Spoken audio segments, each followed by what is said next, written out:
just a bloke in a bar. What is up, ladies and gentlemen? Welcome to another episode of Bloke in a Bar. I'm here with Tommy Talau. How you going, brother? Good, bro. How are you? Mate, very, very good. Mate, big season for yourself. How's the body feeling? How was the season? Yeah, no, it was the body's feeling good now. Had a couple weeks to sort of relax and recover. Definitely a long season. Yeah. So much fun though. Oh man, what's like? Because you see, the stories about the superstars and people that have been playing first grade for 5-6 years or whatever. But you very rarely hear just a player being relieved to get through a season. And I'm assuming, you've had your fair share of injuries. I'm assuming part of the celebration for you this year is just like, you know what, I played a full year of rugby league. Is that true? Or? Yeah, definitely. Felt like the first couple of years into first grade for me, I was sort of injury free. Didn't really have many hiccups. But yeah, there was that 1 year sort of done my knee, and then the following year sort of broke my nose and had a surgery and was sort of in and out of first grade. But yeah, I was super stoked to actually play more than 15 games. It was a big lift. It's seriously, when you're younger, when I first come in, you don't appreciate just getting through a season, how lucky you are to a degree. Yeah. It's not until you go through the hardship of a long-term injury where you go, geez, I just want to play footy, appreciate. Put it this way, when you're a rookie, at least when I won't put this on you, but when I was a rookie, and I was running out playing first grade, I wasn't arrogant, but it almost felt like an expectation. I didn't appreciate it as much as I should have appreciated. And it's not till you go through some tough times and get injuries or whatever, where you go, the next time I'm running out feeling a bit down or whatever, I'm going to be I'm just stoked to be playing footy. And I think injuries sometimes give you that a vision of footy. Yeah, 100%. Just going in and, you've got a couple of games on your belt and you're thriving, you're sort of going through the season. I was definitely looking back, going, I've had a lot of time out of the game, and I was just really grateful. And I was having so much fun playing this year as well, so that also helps. And so this season for you, what do you reckon? Was it anything different for you, or was it just a matter of because you had easily the best year of your career, in my opinion, anyway. I thought you were outstanding. Did you do anything different, or was it just the matter of the fact that you had a full preseason, fully concentrated, good to go? Yeah, this is. I felt like I sort of came into preseason in good nick. In the previous years, apart from the year when I had my injury, I was sort of, not really taking it too as serious as I should have. Yeah. I felt like I got myself in really good nick, and I sort of just had a moment where I sort of wanted to just really nail and knuckle down and set myself up for a good year. I know that I had a lot of good footy in me, and so I probably didn't really showcase that throughout my year up to until this year. But I felt like I just had a really good preseason, and I feel like I've just been really happy off the field, which is giving me a lot of confidence going into the year. And going into a new club and with all the new players, they've definitely gave me a lot of confidence as well to play my best footy. It sounds really simple and almost cliche when you go, I was happy off the field, but sometimes it really is that simple, just being happy off the field. Yeah, you sort of, I feel like I never really put a big emphasis on that, through the couple of years that I was playing first grade, never really took too much notice about my off field. There's a lot of stuff in my life that I was doing that probably wasn't putting me in the best headspace, but I was sort of just thinking about my footy and sort of just putting it to the side. I feel like a lot of players do that, put that stuff to the side. But I felt like genuinely me being happy this year in the off season, going into to a new club, and just really fresh minded, sort of just really relaxed, and I was able to just focus on my footy and not have really anything in the background. Yeah, and so this year, you rock up to Manly. And you did the army camp, correct? Yeah. So I watched your video. It was great. I always, any army stuff where I've got this kind of sick sense of wanting to see other footy players go through pain. I went through pain. And so you did that army camp. Were you aware that was going to happen when you signed with Manly, or did it just kind of happen? I spoke to Jason Saab because I went to school with Jace. I know him quite well, and I was asking him. I was like, I heard that you guys go do an army camp, because at the Tigers we done an army camp pretty much every year, and it's usually a thing at every club, you know what I mean? So I asked him how it was. He's like, it's all right, it's not too bad. It's only the new boys that do it though. So I was like, I'm definitely doing one. It's all right. I'm in pretty good nick. I should be sweet. And then we get to it, and it was so different to the other army camps. We started off doing a trek from Brookie to Bondi. So how long is that's about like 60, 70K or something, would it be? Something like as in the walk, because you wouldn't be able to walk straight there. Nah, yeah, we did like, it was all windy, going over Spit Bridge and whatnot. I don't really know the... Yeah. Oh, so like direct, you'd be looking at like 20K, but you've got to go inland, across the bridge, and then... So you'd be looking at probably 30-ish K, I reckon? Yeah, and it's sort of just coming out of like Manly, it's all like hilly, like it's all that it's sort of massive stuff. hill up. Yeah. Holy, so I'm thinking about it now. Yeah. That massive bridge that you go, the smaller bridge you go over, and then that huge hill, holy heck. Yeah, it's, it was a fun one. Were you carrying jerry cans up that hill? Nah, so we started at like 4 a.m. and they've given us like backpacks. So we've got our backpacks full of stuff for the couple of days that we're going. They've given us a paddle and some rope. So we've got to hold on to the rope and the paddle the whole time. And you're in like your sort of specific groups. And there was two army dudes that were running the show, and one guy was at the front leading it. And we actually didn't run. He goes, "All right, we're not running. You're not allowed to run, but we're walking. Don't fall behind." Yeah. So we've started at like 4 a.m. We're walking, and we're sort of we stop at a park. We'll do these push-ups, sort of burpee sort of stuff as you do. Right. We've got to all clap and synchronize and make it to 10, and we're probably doing hundreds of reps because they're just taking the piss. They're like, "Oh, nah, it wasn't in time. Nah, it didn't clap in time." So and all the boys without rhythm are sitting there missing every clap. We're all trying to talk and we're half asleep. But yeah, we did a whole lot of stuff before we got to Bondi. But it was so different. Like I wanted to walk to Bondi because it was a massive walk, and I was like, I want to do that again, but no, I don't think so. I'll do it again. No thanks. No thanks. And so that, so you do that camp, and so you walk to Bondi.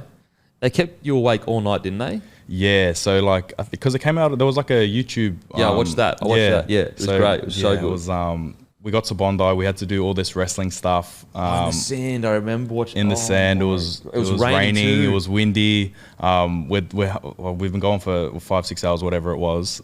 We get there, we're doing all this wrestling stuff, carrying each other, and then all of a sudden, I'm seeing like this camera crew rock through. I'm like, what's going on here? Like, there's a full-on camera crew. I don't know what it was for, but they're all in our faces, and we're all trying to we're struggling. Yeah. And we're all trying to get it done, and we're like, what's going on here? Someone's gone off to do an interview. I don't know who it was for. Yeah. But yeah, we finished that, and they're like, all right, we're walking back now. So we've done like an hour and a bit of the stuff on the sand, and we're walking back, and we're like, oh no, like everyone's cramping up. Like I've got the hydrolytes pumping, like I've got the Smarties, everything. Yeah. And we're walking back halfway, and we get up to this hill, and there's a bus there waiting for us. So we actually didn't have to walk back. So we got a bus back, and it was a whole lot of just random stuff. Like it was good though. Like it was so hard, half the stuff that we did. But yeah, it was definitely, it's all just for, team morale and, just that togetherness. And so, because you got driven back, and you did fitness on the field when you got back, didn't you? Yeah, it was like all weird stuff. Like, we were in groups, and we sort of had to push this medicine ball like 20 meters. We had to roll it across the floor, pick it up, walk it around Brookvale Oval sort of thing, up the stairs, come back down. And it was sort of time trials in like your groups. Yeah. And, they were like, nah, you can beat this time. So we've gone and beaten the time. We've done it like 5 or 6 times, and we're like, oh, yeah, you can beat this time now. And we beat every time we did it, we beat the time. Which is crazy, eh? Like you think you're going as hard as you can. Yeah, like your balls out, you're going as hard as you can. And we're sort of just finding another gear and getting it done. And from that, we went on and just did like a massive off-feet sesh sort of thing, time trial. We had to get to a certain amount of Ks. In our groups, and I was lucky that I had like 3 or 4 big boys in my group, so I'm jumping on after the rower with them, and you know how they go. You don't want the little fellas on the rower. Nah, there was a group with just like little fellas, and they've got to carry like the medicine balls, like 60-kilo medicine balls carried around, and I was jumping on the back of the big boys. And so that's Brownie. He won that, didn't he? Did you get a sense of when Brownie arrived that he would have the year that he had? Yeah, well, straight after the army camp, I'm like, wow, this guy's a dog. Yeah. Like, he had a busted calf, and I'm pretty sure they were like telling him, nah, like, you're not doing this. He goes, nah, get lost. Like, I'm doing it. Like, he didn't care, and he's doing everything that we're doing, and his calf was gone. He's like, we're doing these walks, and you can tell he's busted. He's limping. But yeah, as soon as I seen him and how he performed in that army camp, I was like, yeah, this guy, I want to play next to this guy. Like, and then a couple couple weeks later, I see him running back fence, doing no fear. Bro. I'm like, Bro, he does not care. Like, in today's game, with how big and how like physically strong forwards are, to be running off the back fence is hectic, bro. Like, is so hectic. you got to have a screw loose or something. Like, I'm bro. like, there's no way I'm back fencing it into the biggest boys like that. Like, Because, like, and look, back fencing it in any era of rugby league is hectic. Like, I'm definitely not suggesting it's not hectic, but like, I don't think people understand how strong the front rowers are these days. Like, these boys are fucking beasts in the gym, like 110, 115 kilos, and all of them know how to whack. Like, craziness. and like they're running hard. Like the boy, whoever he's running into, they're like, I'm going to level this guy. 100%, Bro, they're 100%. just bouncing off each other. It's like a challenge. It's a challenge. Like, who's going to win this? Who's going to blink first? Really, Yeah. There's so many games this year. I watched a few boys where I just thought that he came on and just lifted momentum, which was obviously his job. But anyway, so you do that. You do that camp. I think sometimes when you do a preseason, like, you don't know for sure you're going to have a great year, but like, you just get that feeling like, bro, everything's fallen into place for me this preseason. I've got no niggly injuries. I'm fit. I'm fast. I've got heaps of energy. Did you feel that, or did it all just kind of come together at the season started? Yeah, like I felt like I had the best preseason to date. My body was actually in really good nick, and I lost a fair bit of weight leading into the first game. I think I was at 104 kilo or something playing at the Tigers, and I sort of played my first game at like 94 kilo. Okay. So like it was a You would fair have felt so much better. Yeah, and I think the game, like, it's so fast these days. Like, you can't be too heavy, or you can't be holding too much body fat.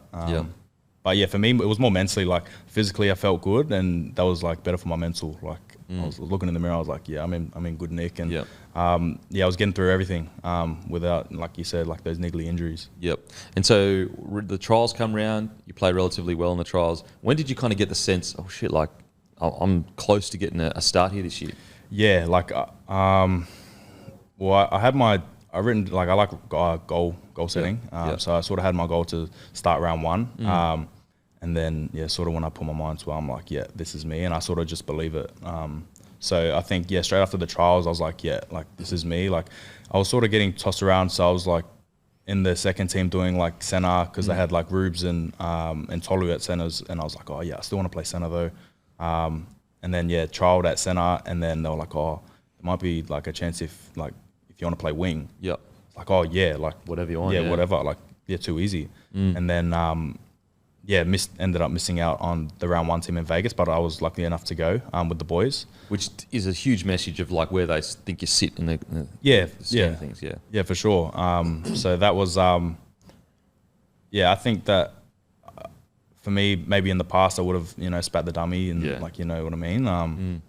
But I was super grateful, and I knew that the team we had in the preseason we had as a team, I was super stoked just to be a part of it. And then, after that game, I played cup round one on the wing, and I only played a little bit of wing in first grade before, like maybe my first couple of years I played a couple of games. So I wasn't really too familiar with the position. But after multiple reps at training, I started training at wing, and did you start actually showing a bit of respect to us wingers about how you centers always fucking jam in on us? Did you show any respect whatsoever? 100%. I said, I know how you guys feel. It's Wingers Club, baby. It's always a center's that's fault. it. I'll be a part fault. of the Wingers Club. I'll accept it. Okay, so you play wing round one, and then get selected. When do you end up making your debut for Manly? So it was round two against the Roosters. Yep. He said that Seeps just said to me that I had a good year, a good preseason, sorry. And he was confident in me of doing a job at wing. Sort of made my club debut round two against the Roosters, and it was so much fun. Like, I was so stoked to sort of actually be able to put on that jersey. There's so much history with the club, and I was super grateful. And unfortunately, I had a head knock during the game. Went off for 10 and then sort of hurt my ankle. And then didn't really finish the game.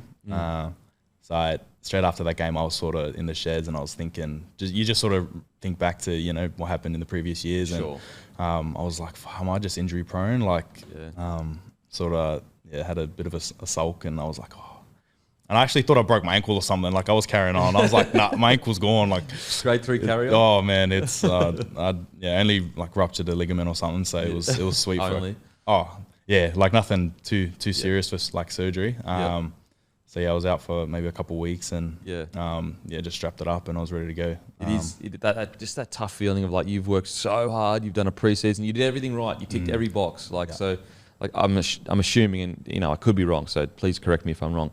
But I feel like sometimes, probably in the years before, if you get injured or something goes wrong, you can go, you know what, like I'm actually not fully focused off the field, and that's why these things aren't working for me. Yeah. And so when you do everything right, it's almost a tougher pill to swallow because you're like, mate, I checked every box, I did everything right, and I still have to deal with this injury, Yeah, like that's why I sort of was just like, man, is it me? Like, am I just unlucky or because I felt like I got my body in good nick, mentally I was good, and I think at that time I was just like, you know what, after I had my little sook, I was just like, you know what, that's footy, like it's gonna happen. There's nothing, I couldn't have done anything more, like so when I got the result that it wasn't totally major, I was so happy, and I was like, you know what, time to knuckle back down and get back in that team. And I was lucky enough, he selected me a couple of weeks later. He just said that, I've worked my butt side off and I deserve another chance. And I was sort of in the team ever since. Yep. And so that initial time when he said to you, you're in the team, I'm sure, and like in saying that, you've already played nearly 50 games before you arrived at Manly, but like, I guess going to Manly and in your head, you're thinking like, not like, you've got plenty of time left in your career, but just that stress of like, I know I'm good enough to play first grade, but will I actually end up being the long-term first grade that I should be? You know what I'm saying? Like that's just stressing your mind kind of thing? Yeah, like that. You definitely have those thoughts. Like, I don't really like to compare, but, you have like boys that you verse and they're, up in the hundreds and you sort of miss a whole year. I was definitely, I definitely had that in my mind for sure. Yeah, because like I just remember in my experience, like, and it's not to sound like arrogant or anything like that, because I'm very lucky to have played NRL. But like when you've played either really well in reserve grade or really well coming through the grades, and also you've played really well in first grade, you know that you can play first grade. It's just a matter of doing all the right things off the field. So like that stress of like, it's almost more of a pressure. Let's put it this way, let's say you were a guy that didn't have that much talent and you played 1 or 2 games, you could almost accept like, okay, well, I'm just lucky to play 1 or 2 games. But when you know I'm actually talented enough to be a first grader, it's the added pressure of like, I don't want to look back on this time and feel like I let myself down, Yeah. And we'll get to the years at the Tigers, but I'm assuming those early years you probably look back and go, fuck, if I had just knuckled down here or there, maybe certain things would have happened differently. Yeah, I feel like I sort of had to go through that sort of stuff to get where I'm at today. Absolutely. Like, I was just super stoked to just play for Manly in my first like make my club debut. Sure. There was so many boys that could have been picked. Like I feel like our team at Manly, we've got a lot of depth and outside backs crazy. Yeah, like especially in the outside backs. Like I just backed myself though. Like I was like, you know what, I think I'm good enough to play first grade. Like that's where I belong. And I was so fortunate to sort of play alongside the players that I did. What about when you called your family to let them know you're going to make your debut for Manly? Because like, and as I said, we'll get to your debut, but I'm sure they would have been really proud that you went and did the hard work to get back to where you kind of belong. Yeah, they were super stoked. Like, I was always having conversations with my old man because he obviously played, and when I sort of know I'm not doing too well or I need advice, I'd always go to him, footy related, and he's always been really disciplined with his diet and stuff like that. So I was sort of getting tips, and that was sort of the main thing for me. Sort of applying myself with what I'm eating and sort of doing off the field. So when I got myself in good nick, I was so proud of myself. I was like, and I told him I was debuting, and he was over the moon. And then we had like before captain's run, they brought my family in. Oh man! And they all said a speech, and I was so happy. My old man, he was making me a bit emotional. Bro, how weird is it how in your head, before you go into that, you're like, I'm not going to get emotional. I'm not going to get emotional. And then they start talking and you're just like, oh, shit. Yeah. And like, my family means so much to me. And when it happened, I was like, wow, like, they've always sort of got my back. And there was definitely some dark times in my career where yeah, probably wasn't in the best spot, and yeah, they sort of pulled me out of it. So to have them there, to sort of present me my jersey, and yeah, they've been to almost every game this year. They've been massive. Nah, it's awesome, bro. So yeah, so anyway, you make your debut, you get the injury, but you get pulled back into the side, and then you stay in the side essentially the rest of the year. So much so that like, you know, it got to a point where you had almost cemented your spot, and you were keeping out some guys that had that spot the year before. I guess throughout the year, how did you continue to keep that high form kind of level up throughout the year? Did you do certain things off the field to keep that high level of form up? I think it's just back to getting away from footy. Like, you know, Siebes is pretty big on when we're at footy. You know, everyone's all in and we're super focused. But when we get those sort of times where we can sort of get away from footy, felt like I took that with both hands and sort of, yeah, as I said before, like I was super happy off the field. And yeah, just sort of finding time away from footy so I can mentally reset and go again. Because the year is so long, and yeah, I just wanted to do that. And yeah, I feel like just staying on top of my body. Like I sort of didn't want to blow out or you know, really look after my niggly injury. So I was sort of seeing the physios a fair bit just to keep my body in good shape. Because I hadn't really played this much footy in my career, like consistently. So I felt like that was a big one, and I felt like, yeah, getting my body in good shape in preseason sort of set me up for that. Yeah, and I feel like this year for you as well, like it's probably the most work you've done in each game. You know, like the most runs you've had, you know, the most involved you've been in each game. You've obviously been involved in other games, but that's something that I was really impressed with. Just like your scoots out of your own end, the meters you were making each. Did you enjoy wing by the end of it? Did you find yourself enjoying it? Yeah, like I felt like I think winning solves everything. So you know, I was obviously a lot fitter than what I was in the past, and yeah, I was super confident in each game. Like I was just backing myself and backing my team, and yeah, I was sort of just feeding off everyone else. Like the boys were massive for me this year, and you know, if you see one of the other boys take a tough carry, it sort of just inspires me to sort of have a dig myself. So yeah, the boys were massive. So round 14, you score 4 tries. 4 tries. Holy! I mean.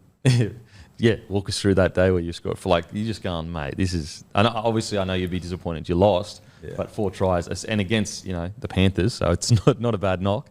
Yeah, man, I was just the winger things, man. I felt like I was just catching and putting it down. Like, nah, I feel like our attack in that game was super good. Yeah, I felt like I was just on the end of it, and on the end of good skill from Brooksy and from Hopper. I got set up from Hopper, Burbs. So, yeah, I was just happy enough to sort of just do my job and just finish those tries. Yeah, 4 tries, mate. It's a good record to have. So throughout the year, obviously, you scored 18 tries. I guess when you get towards finals footy, this would have been the first finals footy that you played. First finals. What's that feeling like? You know, leading into finals footy, you heard so much about it, all that kind of stuff. Yeah, sort of just like gives you a second gear. Like I was feeling pretty sore towards the back end of the year in some of those games, and you know that you're making finals. Once they told us we're making finals, you're sort of just fresh again. Like yeah, it was super. The lead up to it, that first game against the Bulldogs, it was just. Yeah, it was. It went by so fast. Like I wasn't really nervous, but when I got to the field on game day and I walked out and had a look, and there was so many fans there, I actually got nervous. But yeah, it was definitely somewhere where I want to go and be there again. Yeah, the atmosphere was crazy. So you beat the Doggies, then you go up against the Roosters, and so Kohler gets knocked out first tackle. Jake Trbojevic gets knocked out, second tackle. What's that feeling like on the field? Are you just going, oh shit, here we go? Yeah, it was like it was so crazy. Like it never happens in a game, and sort of the biggest game of our year. It happened. So I knew straight away. I sort of just looked over at Ches, and Ches just brought the boys in and laid down the law, and I was still confident. I was like, no, if anyone, like I know one of them's coming back. Like that didn't look good. I'm pretty sure. Tolu was just he was gone blacked out, but I was like, Jakey will be back. Like, and that's somehow, big noggin. Yeah, and he came back. He's just got that mentality, man. But yeah, it wasn't the ideal start. But yeah, it was an unfortunate way to end the year. But I felt like as a whole we had a pretty successful year. It's obviously not where we want to be. Obviously the real key is to sort of win that comp. But yeah, for me, just being in the finals for the first time, getting a feel for it is is going to be massive for me in my career, I feel. Absolutely. Okay, so what was the reasoning to go to Manly? Like specifically Manly, out of, I'm assuming there would have been other clubs probably interested. What was the reason for Manly? Yeah, I felt like it's just I had had that injury in my first year back, 2023. It wasn't the best year for me. I feel like, you sort of been thinking, I was sort of waiting for it all year. Like, this is going to be the best year yet after my knee injury. And it sort of didn't go to plan. And in and out of first grade that year as well. And my manager sort of just came to me and said, we've got Manly, they're really, really keen on you. And at the time I was like, nah, like I want to be here. I want to do something with the Tigers, and so that was my mentality for the whole time I was there. And then he was like, I think it's going to be a really good idea. And I spoke to my old man, and he just said, it could be like a really good thing for you. Like, get out of your comfort zone, like refresh. Really test yourself. And I had a bit to think about it because it was sort of just like on my mind. And I feel like I look back on my career and I was just like, I know I've got more in me, and I sort of just wasn't happy with where I was at. And I just felt like it was just more for like the mental, more for like the refresh, like a restart. And as I said, get out of my comfort zone and really have a dig. And that's why I sort of put myself in good shape to sort of come into Manly. And it was a pretty good decision, I feel. Yeah. Okay, take us back to a young fella. But before we do that, we've got a segment brought to you by Grumpy Coffee. Yeah. And in this segment, we ask, what makes you grumpy? And then, what turns your frown upside down? Okay, beautiful. Everyone drink grumpy. Plug. What makes me grumpy? For me, it's I always get a little bit hangry when I don't eat. Okay. I don't know if it's the same with everyone else, but man, I get grumpy when I don't eat. After training, I've got to have something. So that makes me grumpy. What was the other one? Turns my frown upside down. Frown upside down. What makes you happy? Definitely when I'm driving in the car and there's a good tune on and just going balls out, just singing my heart out. Okay. That puts me in a good headspace, man. 660. I don't know. I'm not the best singer, but I'll try my best and I'll just sing. I'll just sing it, man. That's me. Okay, 660. And did they come to Australia last year? Yeah. they came this year. They did a show out in Manly. Yeah. Okay. Did you get a chance to go see them? Nah, I've been a couple times though. I've seen them twice. So, shout out 660. Shout out. They're huge. They're massive. They're huge, and they obviously from New Zealand, correct? Yeah. And now they're like essentially worldwide. Yeah. Yeah. Okay, tunes. There's something about a beautiful day, windows down, loud music. 100%, man. Even if there's a bit of rap, man, I'm there. Okay. It's just anything. Okay, I like that. I'm a big. I don't look like it, but I'm a big rap man. Are you? Oh, rap. Tell you what, I'm more of a pop R&B man now, I'd say. But when I was younger, I was a big rap man. Who's number one? Well, my first ever CD was Tupac's Greatest Hits in grade 6. Got it burnt. But this was back in the day where you burnt CDs. Yeah. But this was, for some reason, this was a hectic, like, someone actually stuck the album cover on the CD. So it was like a high quality burning. So I paid $30 for it.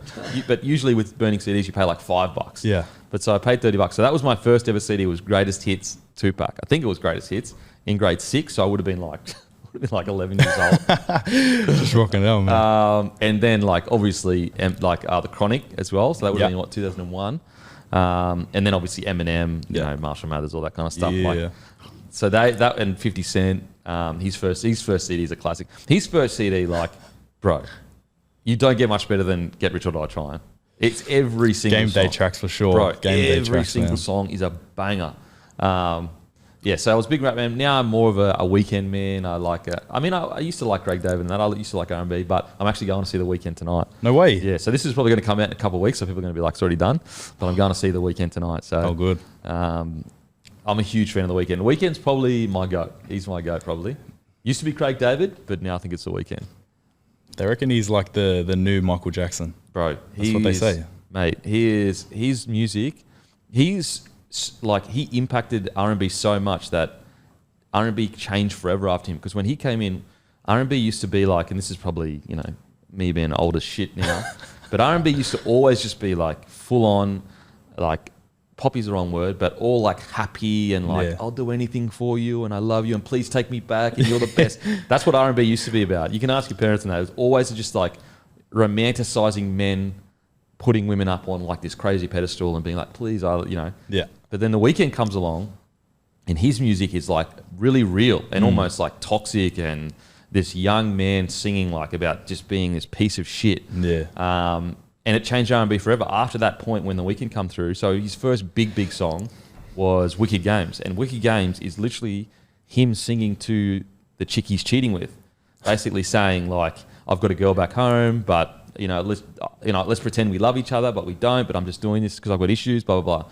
And so from that point on, there's just like, he changed R&B forever, because you don't really hear that like sappy, poppy R&B anymore. You hear more of that like real stuff, like Party Next Door and all that kind of shit. But anyway, there's your lesson in R&B. Thank you very much. I'll take. But I'm seeing it tonight, so I can't wait. You can put that down on the ground if you want now, bro. Mate, take us back to a young fella, bro. So obviously you were born in Australia, New South Wales, but you've got Samoan heritage. Yep. I guess first of all, at how early did you know that your father was an absolute gun rugby league player? It was definitely when we moved over there to the UK.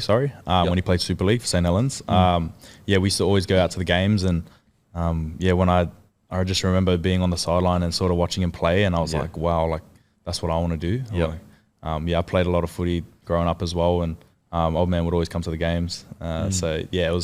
It was definitely back then, and even when I was at school and kids would come up to me and like, oh, is this your dad? Blah, blah, blah, blah. And I'm like, oh, yeah. Like I'd be so proud. Yeah, so happy for that. But back then it was a good time. That's mad. And so he was born in, apologies if I'm getting this wrong, Apia? Is that how you say it? Apia? Yeah, Samoa, yeah. Yep. Have you had a chance to go back to Samoa at all? I went in 2014 for my brother's birthday. We went there as a family, and haven't been back since. Yeah. What was that like though? Just going back to where your heritage is from? Yeah. So like growing up, we didn't really have the strongest connection to our Samoa side. Like old man could speak and stuff, and his side of the family were proud Samoans. But growing up in Sydney, being sort of half caste, was sort of maybe ashamed, like sort of a bit, not as proud as what I am today. Just because we couldn't speak and we didn't really know that side too well. So what you mean is that like you were almost nervous to try to represent your Samoan side because you didn't feel like you knew enough to push, like to represent it to your Samoan? Yeah. Like, at school you'd be called plastic sort of thing if you couldn't speak sort of thing. So, definitely my brothers and myself were a little bit nervous. But when we went there, it was awesome. We got to meet family that we never met before, see where my old man grew up and our village. And, it was super humbling, and I was definitely really proud after going there and visiting the homeland. So, it's... it's something that, like, as a white Australian, there's so much parts of culture that we don't understand internally. Like you just said that, like you felt plastic. Like people would say plastic is an insult, but for me as a white Australian, like I would say, I would look at you and say you're Samoan, know. But because I'm not educated, I don't know that part of the culture. You know what I'm saying? Yeah, for sure. Straight after school, I was proud to be Samoan. Like I was like, you know what? Nah, like I'm Samoan. Like my old man's Samoan. I've got Samoan blood in me, and it was really eye-opening last year when I went into the Samoan camp, and we had a speaker, and he said, like, it doesn't matter if you can speak, if you can't speak, if you have Samoan blood in you, you're Samoan. And it actually made me pretty emotional. Like I went back to my room and I was like tearing up. I was like, wow, like it was sort of just that little kid, like when I was younger, it was just really spoke to him, and it was just from then I've just been like, you know what, it doesn't really matter what people say, like. I've got Samoan blood in me, and that makes me Samoan, and I'm proud of that. Yeah, for sure. It's as I said, from me, a white Australian, my wife's Filipino. Her parents are both Filipino, but she doesn't speak. She doesn't speak Filipino. I think it's Tagalog or something like that. Yeah.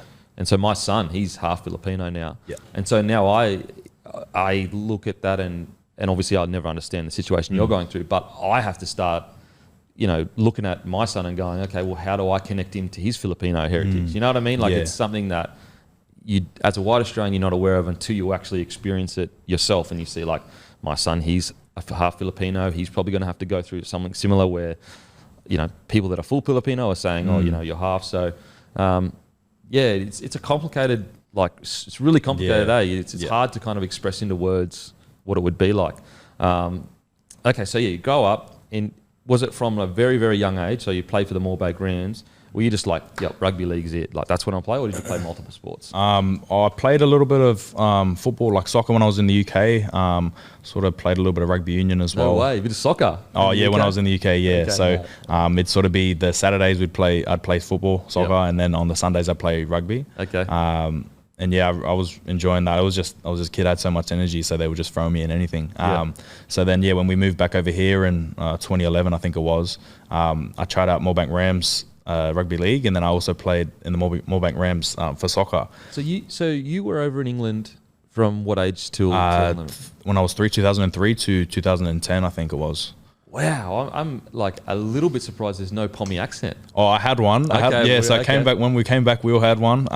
But then going into school, you're sort of teased about it. So then you sort of hang out with family to try and get rid of it, and we were just forcing like the accent out of it. So a year later, we had Aussie accents, and it was weird. It would have been cool to sort of have it now. 100% it would, because it's such a unique life that you've had. You're Samoan, but you're born in Australia, but you lived in England. Like that's a unique life, bro. It's something to be proud of, in my opinion. But so you came back, and you said you played union when you came back? No, so I played rugby league. Okay, I played like for our schooling.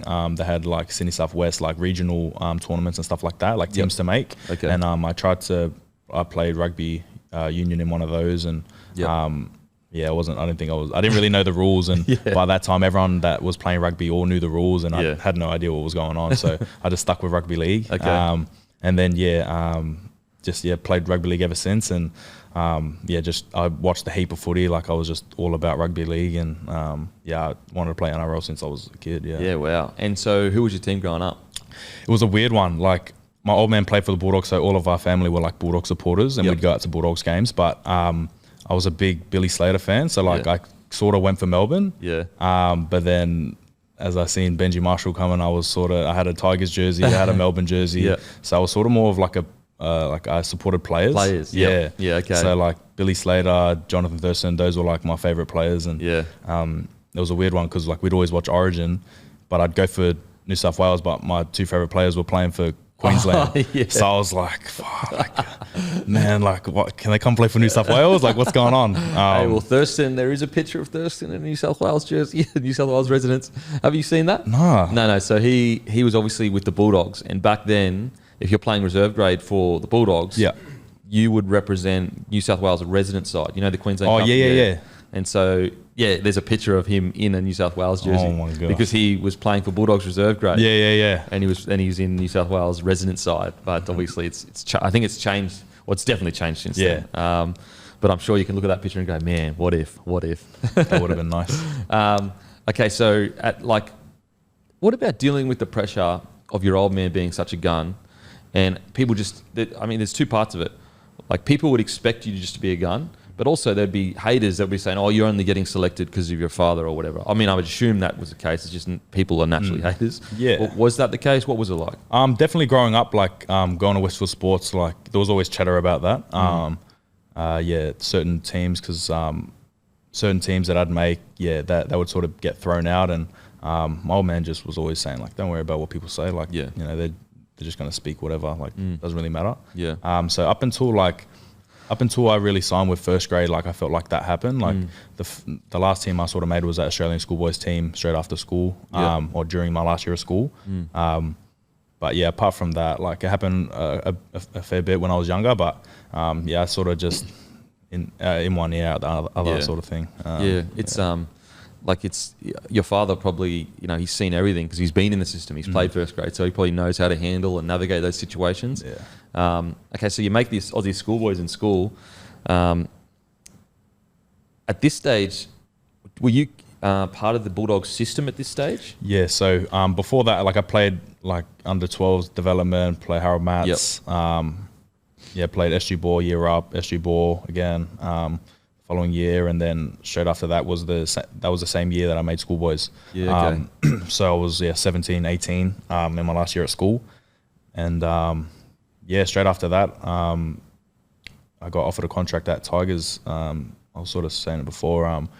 I played schoolboys, and before that it was a SG Ball year, and all the season finished because it cut short, and all the better players were sort of going to play under 20s at Bulldogs, and I wasn't playing, and I was like, fuck, I feel like I'm good enough to play 20s, and then straight after that, Tigers sort of called and said, we want to offer you a development contract and do an NRL preseason and stuff like that, and that was straight after school, and all the boys that I was speaking to that were playing good footy, the same age as me, they were all doing that, all doing NRL preseasons. Yeah, okay, yeah. So I was like, you know what, I think I'm good enough to do that, and I just backed myself, and I was like, yeah, I'll do it, and I signed with Tigers 2 years, and got thrown straight into did half a preseason because we had the first half of preseason I was in schoolboys over in the UK. Oh, no way. Yeah, so missed the first half of preseason. I was asking, I was like, is it okay if I miss it? And they were like, yeah, sweet, just go play schoolboys and then come and start in January. So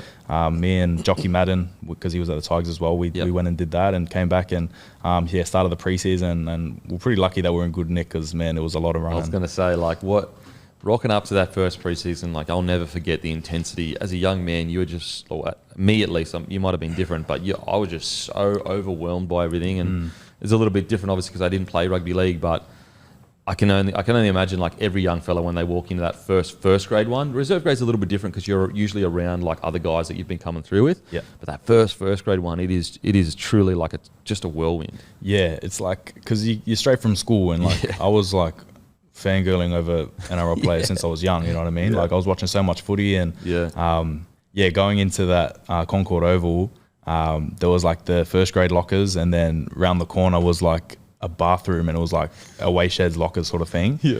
And I've walked in, and I'm sort of seeing it, everyone saying hello, and they've sort of shown us to where the other lockers were. There was 4 or 5 of us, and we're sitting in there. I'm like, what's going on? Am I supposed to be in that shed, or I think this is where all the new boys come. So I was sitting there, I was like, wow, I'm here. And those first couple of weeks were just full on. I was just in awe of all the players. But at the same time, I was just trying to just get it done. I was just trying to survive. I was like, it was so much. But just put your head down kind of thing and just get through it. Yeah, well, because I played half, and I was I came in really light, and it was a weird one because I signed with Tigers with Ivan. I met with Ivan, and I was like, I'll come, and he wanted me to be there as a half. And so as a 6 or a 7 even. So I played 6 and 7, but I was mostly a 6. I just wanted my hands on the ball, and I was running a fair bit, but You know what? That makes sense. Remember when you played for Manly this year against Rapidos, and I was like, what the hell's going on there? Far out, it all makes sense. Okay. Yeah. So I hadn't played half since 2018. Yep. And I came to the Tigers at half. So that game, Ches didn't play, and they asked me if I want to play half because Stephen Hale was our assistant coach. I went to school with him. Yeah, okay. He was my school coach. So they were like, Tommy can do a job. So I was like, you know what, wherever. I don't mind. So I did a couple of weeks of training at half after 5 years of not playing there, and holy. Done my best. That's. I mean, hey mate, it's one of those situations where, of course, you want to put your hand up, because if you go, no, it's almost like you're not putting yourself forward for the team kind of thing. Yeah. That's so interesting. Okay, so you come to the Tigers at half. So what happened? Where did it change? Yeah. So Madge was there after Ivan left to go to Penrith, and I had a meeting with Madge, and I just asked him sort of where I was at, if what his plans were with me, and where he see me in my future. And he just said that he seen me play, and I was a good ball runner, and that they were a bit short on outside backs. So he said if I want to play first grade here, I've got to put some weight on, and asked me if I wanted to play centre or wing. And I said, yep, sweet, I'll play there. So that whole preseason, I was sort of transitioning from being a half to sort of playing centre wing. That's crazy. That's such a different position. It couldn't be more different, And I was 88 kilo. I had not much muscle on me. I was just skinny. I was fit, and I was sort of just they said, all right, you got to put friggin' weight on. Like, so I've put on like about like 8 kilos in the preseason while I'm sort of trying to juggle like a preseason. It's so hard. Yeah. So I was just eating I was eating so much food. Like, always full. And it was like the most food I've ever eaten in my life. I was like, what's going on? Like, I'm going to explode. And I ended up putting on a fair bit of weight. I think I put on about 8 kilo in the preseason. It was something ridiculous. And I was getting a little bit of like hamstring issues, like just because my body like wasn't really adjusting with the weight. Yep. But I was sort of playing decent footy. Like at centre, I was always confident with my ball running ability. And I know what I wanted when I played half. I knew what I wanted from my centre. So I felt like it wasn't that hard of a transition for me. Like maybe defensively, just sort of making those kinds of reads. But it's sort of similar as you play half as well. You know what I mean? So I sort of knew what I wanted.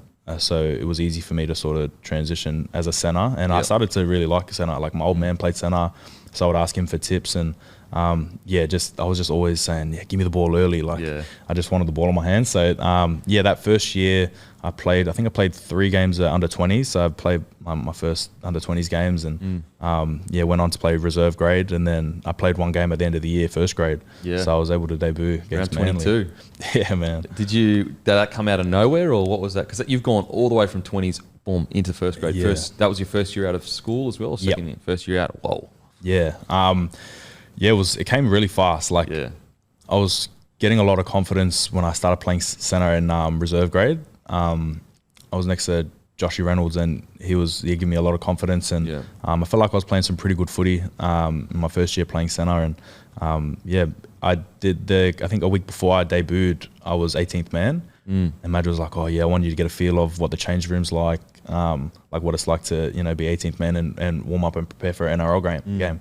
And I was like, sweet. So I was in there and I'm just like watching everyone, like I'm buzzing. I'm buzzing and I'm like, wow, like all the boys are here. Like, and by that time, like I was still like a little bit standoffish from the boys, like the first graders, because I was still just like, wow, like you're a teenager, bro. You don't know what's going on. And so when I got that call and he was like, you're going to be making your debut, like I was just crying. I was like, telling everyone. What about your old man chat? Like he would have been, because he knows how hard it is. Yeah, you know? Nah, he was super proud. Like my old man's been pretty hard on me. He was pretty hard on me. Like my whole juniors playing footy, like there was definitely a standard that he sort of kept us to, and there was a lot of hard training sessions with my old man, sort of.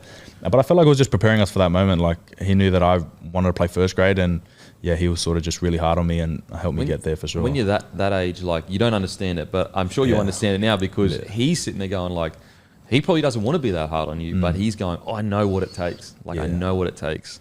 Yeah, for sure. Like I felt like his game, he just always said that he was super fit and physical, and obviously, like you said, he knows what it takes to be a first grader, and my whole sort of juniors going up, I was doing a lot of extras, but it was driven by him. And what's the craziest extras you think you ever did growing up as a kid? Was it like on Christmas? What was it? It's a tough one. Like, so I've got 2 brothers. We're all a year apart, so I'm in the middle, and it's a weird one because like we'd train weekly. Like there'd be like, we couldn't really do something unless we trained, so sort of thing. Like that was the reward. That was like sort of what we did. So we'd always be training weekends. The hardest one, I don't know. There's just the strangest one where you're just like, bro, what are we doing, bro? I don't know. You don't have to say. I don't know. I don't really have we had a field like Moorebank Rams. That was our closest field. So me and my brothers would always go down there, and he'd make us run laps, sort of thing. Or because he used to tell us stories about what he used to do for first grade, and their conditioning at back of the Bulldogs back in the day was like hard. Like he was saying, they used to run like 10 hundreds, and they'd have to all be underneath 14 seconds. Like that's a sprint, and 100%. And you do freaking multiple sets of that, like. And that's on top of everything else, sort of thing. So we'd do a lot of high speed running, long runs, and it was sort of. I'm grateful now, but at the time I was like, man, I don't want to go to the park and run, man. Like I'm over it. Like let me just stay at home and play the video game. I know how you feel, bro. I know you feel. It's and I think as you grow older as a man, you start to think, okay, where did my dad come from? What did he go through? And obviously I don't know your old man, but like. You know, he was born in Samoa. Like to think how far he has come to create that life for you. So he's sitting there going, I need to work my kids hard because I want them to have the best life possible, you know? Yeah. Because, I mean, it was similar with myself. Like, we would always get, like, if you want to do something, you got to make sure that you do the training first. Yep. And then you get rewarded. And it's weird because it sets you up for this later on in life when you quit footy. You still have that mentality of, like, if you don't do some work before, you feel guilty about the reward, if you know what I mean. Yeah. But that's as you obviously exit footy. But yeah, it sets you up in good stead because you're making your debut as a 19-year-old. 19 or 18? 19 years old, which is like, I'm sure at the time you were super impatient, but to debut at 19, bro, like literally not many people do that. Yeah. I was so stoked, like just after a year out of school and being able to tell my family that I'm making my NRL debut, I was like, over the moon. I can't even really remember that week. Like, I remember the day of the game, but I don't remember the week of it. Like, felt like I was so like nervous. Like, the only thing I sort of can remember is not being able to sleep. Like, I was like excited. Yeah. And I felt so tired like the day before the game. Like, I was so like hyper and I was so happy that I was able to play. Because you play the game in your head before you almost get there, big adrenaline dump, and then and like we had like all the stuff at Manly where your family and they have like a presentation sort of thing, and it was really good to hear how proud my dad was of me, and like my family were all there, and that was like a massive moment for me, and I just realized I was like, wow, like I'm living out my dream sort of thing, and absolutely, It was good. So what do you remember from your actual debut? I remember being ultra tired. Like I was so tired because like I said, like that year I sort of put on a lot of weight. So like I wasn't as fit as what I usually am, but I was playing a different position. So I sort of felt like my fitness was at the time for reserve grade was like I was in good nick. So when I jumped into first grade and like was playing, I remember my first carry, I looked up and it was like Marty Talau and that, and they were massive and they've just like clobbered me. But I just remember being so tired, and I seen Turbo there and he was at the back and I think he palmed me off about 5 times. Like I reckon I missed like 5 tackles on him, but it's just Turbo, bro. It was just Turbo, and it was just a little kid trying his best, and I just remember I was starting to cramp, and I've always been a bad cramper, and I was cramping towards the back end of the game. I'm like, surely not. Like I need to score here or something. Like we ended up losing, and I was like, no, I need to score before, and I didn't end up scoring, but I was after the game I was super happy. Like you sort of dream about that moment, and you dream about scoring a hat-trick on your debut and stuff like that. And it didn't happen, but I was so happy, and I just only played 1 game that year, but I'm super grateful. Incredible. And so the next year you play 22 games. Tough year for the club, but I mean, for you personally, did you enjoy it? What was it like for you that next year? No, it was good. It was. I remember I had a decent off season, and sort of just get myself ready for that year. And I think I played on the wing for my first game. So I was playing wing a little bit, going in and out, and I just remember it's so different to now. Like looking back, the game I felt like it was so different. My preparation was different. Just sort of didn't. I wasn't. I was sort of just going with emotion, like just doing whatever. Just happy to be there. Where now it's so different. Like I feel like I'm really to the T with everything, and really. When you're younger, and we all do it. Like any rookie does it. It's like you just go like, whatever you tell me to do, I'll do it. But there's no like thought process for yourself of like preparation. How do I get myself in that like?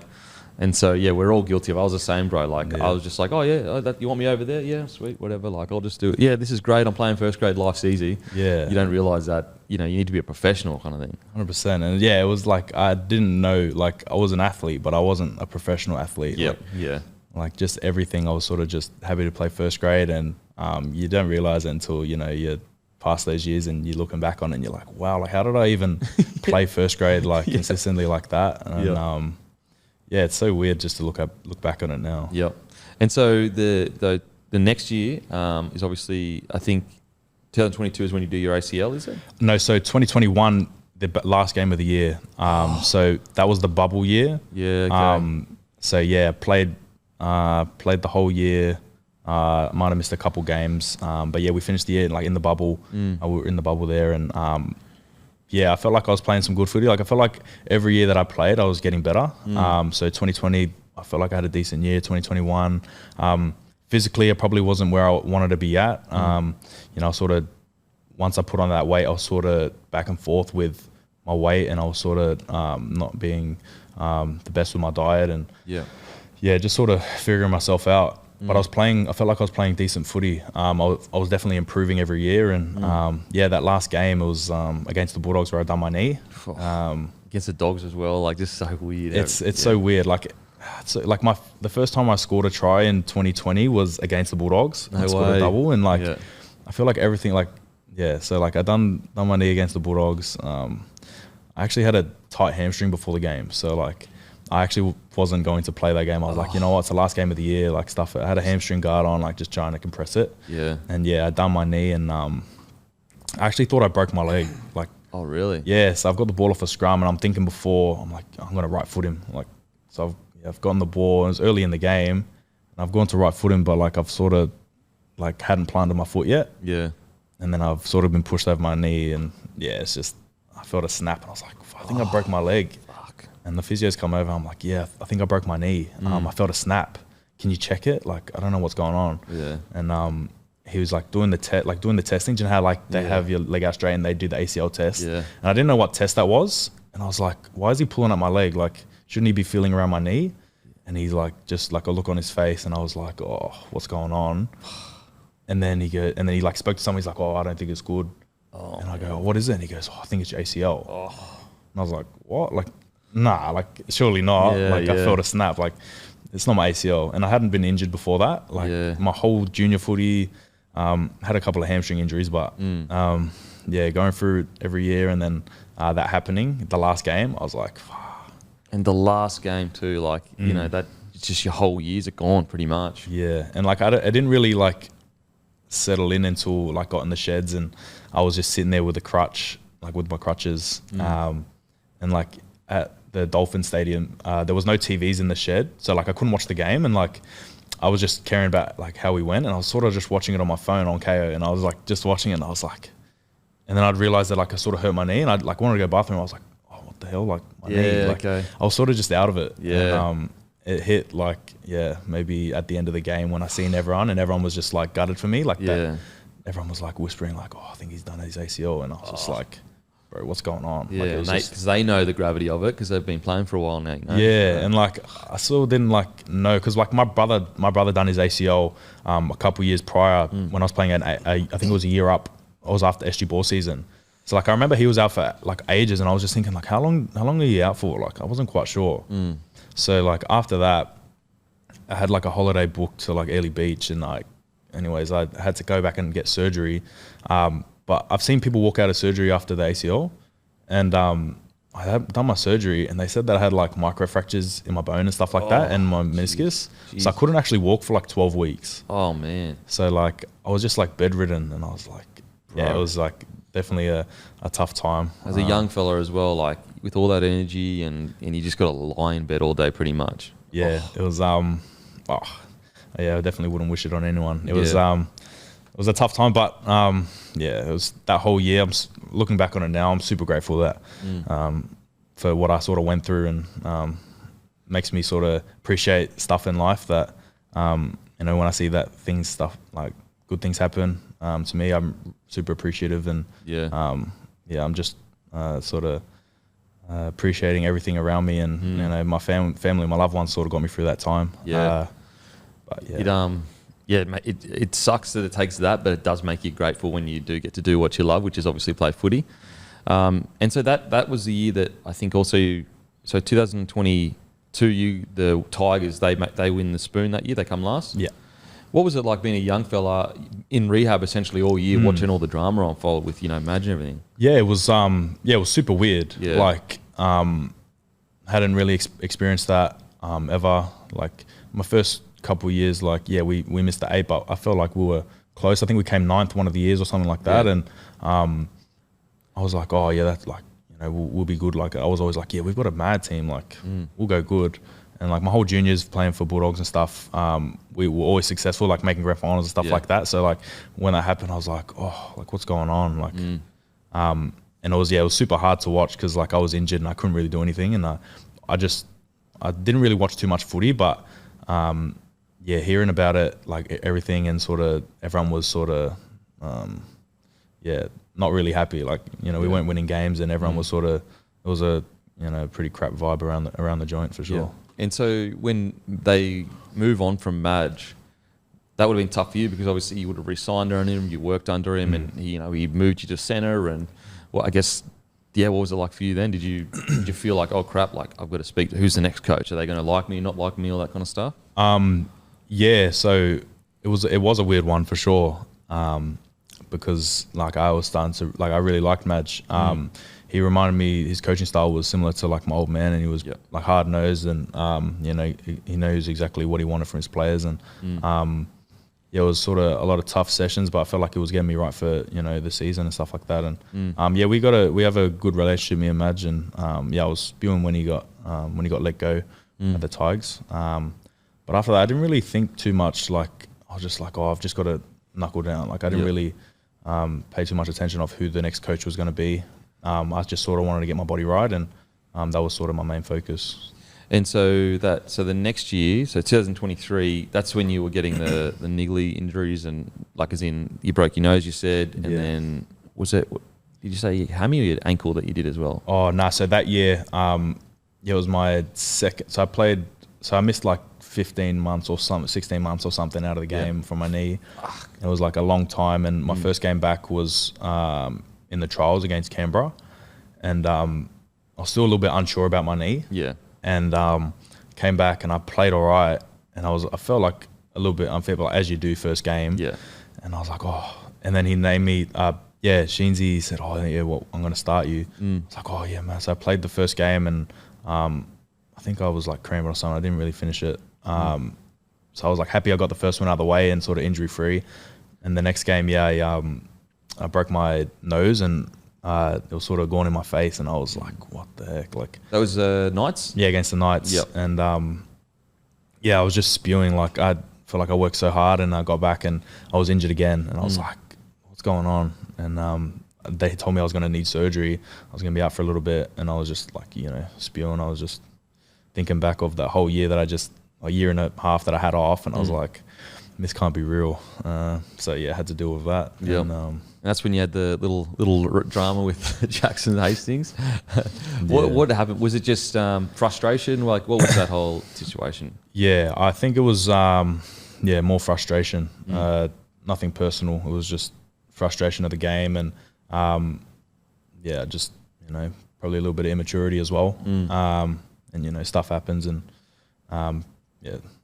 that's footy. I mean, like when you put it into, obviously, you know, as you said, like you wish it, you know, didn't happen and whatever. But when you put it into context of like what you've just been through for the last 16 months, like you wish it didn't happen, but you can understand why your frustration would come out like that, because you'd worked so hard to get back where you were. Boom, essentially first game in, out again. So yeah, it was just unfortunate. You know, it was an accident, and it was a immature lash out, and. Did you get a chance to just speak to him at all? Or? Yeah, I spoke to him after. Spoke to him after, and we're all good. It was just, I think he understood sort of my frustration, and it was because he's been around for a while, so he would get how, you know, when you're going through injuries, sometimes your head's not, you know, right in that. Yeah, it was. He was a good sport about it. Yep. And I was happy that we could sort of put that to rest. For sure, absolutely. And so. Yeah, obviously that happens, but you end up coming back and playing 12 games that season. Yeah. And so did that give you a lot of confidence that you eventually did come back and play the 12 games? Yeah, like I was super happy that I was back. I thought I was going to be out longer than I was. But I was like, stuff, if it's going to break, it's going to break again. But when I came back, I was super happy sort of playing footy again. And that's when I sort of signed with Manly. And then after that, I sort of didn't, like, I was sort of played my last game against the Dragons and then didn't play again, which was hard, because I was like, man, I've just been out for ages, and I just want to play footy. Yeah. That happened, and but but yeah, everything happens for a reason. For sure. And is this the year? Because obviously you've got this unique situation where you're dating one of the biggest NRL W players in Sergis. Was this the year when you met her? Yeah. And so did that obviously, like, what is really unique about the relationship is she would totally understand what you're going through with injuries and stuff like that. Yeah, I hadn't met her at that time though. It was sort of after the season. After the season, all right. Yeah, so yeah. So it's after season, all right. Well, okay, then the unique situation is that, you know, you're both footy players. Like, so anytime you might come home feeling a bit frustrated or whatever, or stoked, she can totally understand, you know, where you're coming from because she's, you know, kills it in her own league. What's it like having to deal with that extra just noise of having to deal with an NRLW player and Jess Sergis who's super successful? Yeah. Yeah, it was a different one. Like, I feel like everything's been good. Like, as I said, she's a big reason to why I've been happy off the field. And I feel like I've just got this balance in my life and she plays a big part in that. Definitely this preseason, like leading into it, didn't really, understand, like, you know, how much noise, like, you know, was going to come from it. Like, and then, you know, stuff come out, you know, little articles and stuff like that. And I just found it funny. Like, it, you know, it doesn't really affect me too much. But yeah, she's been massive. You know, she's obviously a great footy player herself, and just staying active and having a different side away from footy with Jessie has been really good. And what's I guess an insight into how hard she trains? Like, is she, you know, we see how good she is on the footy field. She's one of the best players to play at NRLW. Does she, you know, is she like a true professional when it comes to her training and everything off the field? Yeah, I'd say so. She's super competitive. So, and she, you know, she wants to continue to be great. And, you know, I feel like I didn't really know too much about the NRLW, but getting to know them and how they sort of operate and train, they, you know, they're just the same as us. They train so hard, and I see the work that Jessie's done in the off season, sort of getting herself right for that first Origin game, because that was the first game of the year, which is it was so bizarre to me. I was like, "Well, like, this is your first game," and it was good because I was sort of coming to the end of my preseason, and I was able to go to the park and watch her run, and I was like, this is refreshing. Like, I don't have to join in. Like, so I was sort of trying to keep her accountable, but she's an awesome trainer. She just rips in, and she's definitely reaped the rewards this year. Yeah, that's mad. I mean, they just beat PNG bloody 84-0 or something like that. Yeah, man. Holy, did you go to that game? Yeah, I was up there. I just got back the other day. Oh my God. It was literally just try every set. They scored 17 tries or something. Like, the wingers scored like 11 tries between each other or some shit like that. Yeah, they had a field day. Mate, so obviously, you signed with Manly. We've already spoken about that. But I ask all the boys this: favourite rapper of all time? Rapper? Yeah. Rapper. Man. Oh, that's a tough one. Because, like, Who's the first person that came to mind when I said it? Drake, but, like, he's not like a rapper. He's more like a pop star. You know what I mean? Yeah. So, like, rapper. Were you around the Kendrick Drake stuff? Yeah, I just support good music. Like, I'm a big Drake fan. So, like, I was just a bit biased. I was like, nah, Drake's killing him. But Kendrick's music and his rap is just, you know, crazy good. He's on another. He's an actual, like, Drake's a rapper, but like Kendrick's a full-on lyricist. He does that. So, yeah, man, I don't know. I really like 21 Savage, man. Like, mate. I reckon he's like, I wasn't a big fan of his early stuff, but I reckon his later stuff. Obviously, his collab with I like Her Loss. I think it's a decent album. Yeah. But I reckon his song Red Drum, is it Red Drum? Yeah. Red Drum. Yeah. Mad, best beat. Holy heck, it's a beat. I think just his like features on some songs. Yep. He's definitely up there for me. Have you seen the film clip for it's Red Drum, isn't it? Yeah, Murder Backwards, yeah. Bro, the film clip is so hectic. I haven't seen that. Watch a film clip on YouTube. It's just like, maybe I like it because I, you know, edit and stuff like that and create content. Yeah. But bro, it's just like mad editing. What I find so impressive about 21 Savage too is like, he's not necessarily a hectic lyricist, but him on a feature, he usually kills it. Like 9 times out of 10, he's killing a feature. I just think I like him because of his flow. Like, it's just, you know, there's 21 after everything. Yeah, man. Hey, it's nothing like Kendrick, but it's good. It's still it sounds good though. It sounds good. That's what I'm there for. Do you like your song with J. Cole? A Lot? Is it called A Lot? I think it's called A Lot. Is it A Lot? Yeah. Anyway, it is called A Lot. How many problems you got? A lot. Yeah, that's it. Yeah. Okay, so what? 21 and Drake. You reckon they? Yeah. Yeah, man. I'm blanking at the moment. Who's the best lyricist? Like just pure bars. Pure bars. Yeah. Man, I really liked the beef with Kendrick and Drake. Kendrick, some of his stuff was just like, bro, I'm crazy. saying it now, Euphoria was the best song of the whole. Crazy, but like I don't know if he's speaking like fake stuff or like. Or was it actually? Yeah, I don't. Yeah, but it was like tough though. Like, the way I see it is like you. I don't know what's real and what's not. Yeah. Whoever has put the best song together, that's what I look at it. Yeah. Now we've been bumping it in the car for a bit. Euphoria is, Euphoria. Like a lot of people think "Not Like Us" is the best song. I think Euphoria is easily the best song. Bro, I remember, I had to like, I remember being in my baby's bedroom when I first heard it with my headphones on because it'd come out like at night while we were asleep. Oh yeah. And I remember because everyone was waiting for the response from Kendrick because obviously Drake released Push-Ups. Yeah. And then Taylor made Freestyle, which was him with the AI voices. Yeah. And then Euphoria come out, and I remember having the headphones on, just going and like the start of the song when I first heard it, and it was really slow. Yeah. I was like, what the fuck is he doing? Like, this is like, I hope if this song's like this, I never want to hear this shit again.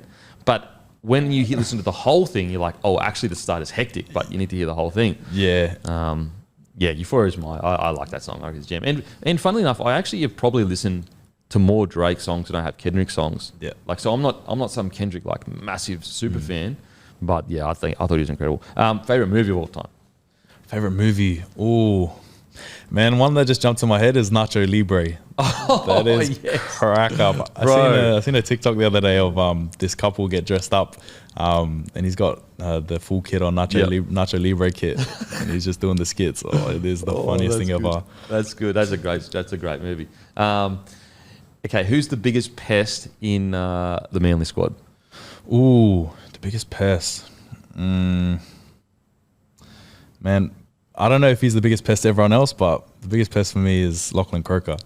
Really? Just to me, like I get along with him really well, but nah, he's a pest to me, man. The boys would know. He's coming in later today, so is he? Yeah. He's on just smack his head on the way out.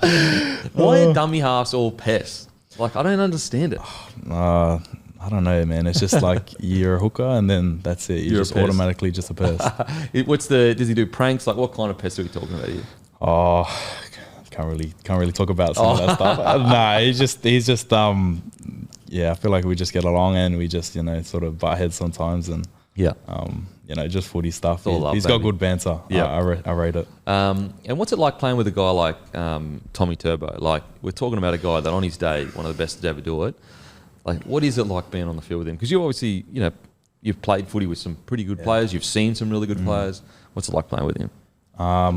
Yeah, it's just, I feel like it all starts from like training, like the stuff that he does off the footy field. It's just, he's so diligent with all the stuff that he does in the gym. Like, I feel like people don't get to see that stuff, and they throw out stupid things that they say. And he's always in the gym doing something for his body, which is something that made me think about my footy and what I should be doing, which is crazy. And just obviously what you see on the field is what he does at training as well.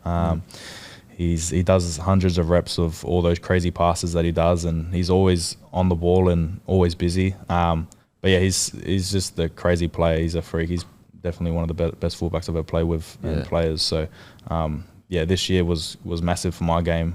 Just being able to watch him, and he killed it on the weekend, and that just shows the type of player he is, and in a position he doesn't usually play. Yeah. So he's a freak too. What about playing with DCE? Yeah, he's another one.